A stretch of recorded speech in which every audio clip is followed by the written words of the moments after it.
Tapi pembahasan ini sudah pernah saya sampaikan, teman-teman sekalian. Sekarang banyak pembicaraan tentang akhir zaman, akhir zaman, akhir zaman. Anda harus paham betul bahwa ayat-ayat yang berbicara tentang akhir zaman, hadis-hadis bicara tentang akhir zaman. Saat Nabi diutus pun tuh zaman sudah semakin berakhir. Kiamat sudah semakin dekat. Nabi yang paling akhir siapa? Muhammad. Berarti ketika nabinya turun sudah ada di akhir zaman. Ya, sejak Nabi Muhammad SAW pun diutus oleh Allah Subhanahu Wa Taala, kita sudah berada di akhir zaman. Karena itu turun banyak ayat.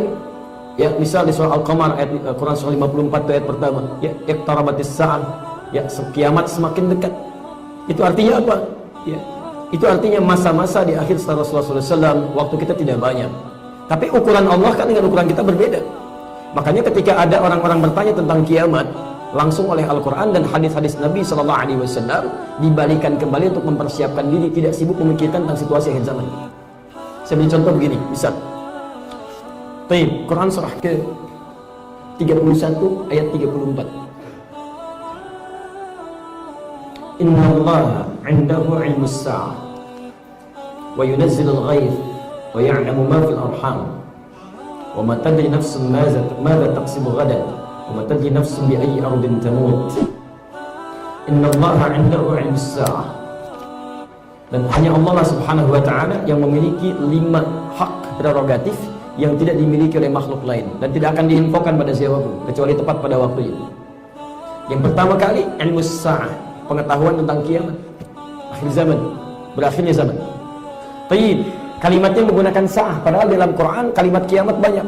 Ada yaumuddin, ar-rahman ar-rahim maliki yaumiddin, ada al-qiyamah, surah ke-75, ada yaumul akhir. Kenapa menggunakan sa'ah? Sa'ah itu menunjukkan bentuk waktu. Waktu, sekarang disebut jam. Ada menitnya, ada detiknya. Artinya apa?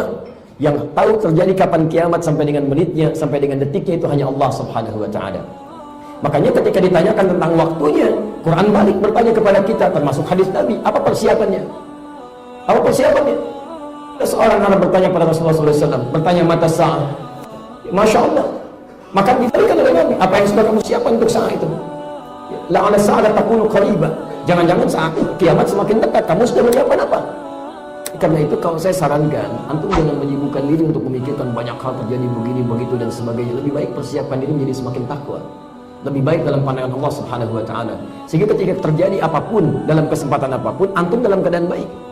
Makanya kata para ulama, kalau antum ingin selalu baik dalam kehidupan, bayangkan ketika berbuat salah seketika akan wafat antum. Karena kiamat terkecil itu adalah meninggalnya kita. Ada ajakan untuk mencuri, korupsi, bayangkan saat saya mengambil, saya wafat. Karena itu ketika malaikat turun bertanya pada Nabi di hadis riwayat Muslim nomor hadis ke-8, bertanya mata sa'ah, kata Nabi mal mas'ulu anha bi'alam min as-sa'il. Yang ditanya tidak lebih tahu daripada yang bertanya. Ditanyakanlah kemudian an amarati, apa tanda-tandanya. Nah, tanda-tanda ini mungkin yang dimaksudkan oleh penanya berikut ini. Ada tanda kecil, ada tanda sampai yang paling besar.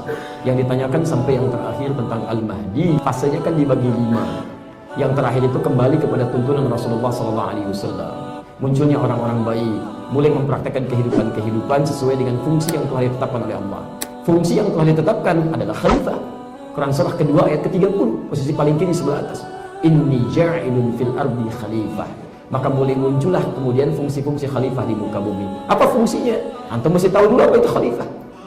Jadi kata khilafah punya beberapa arti.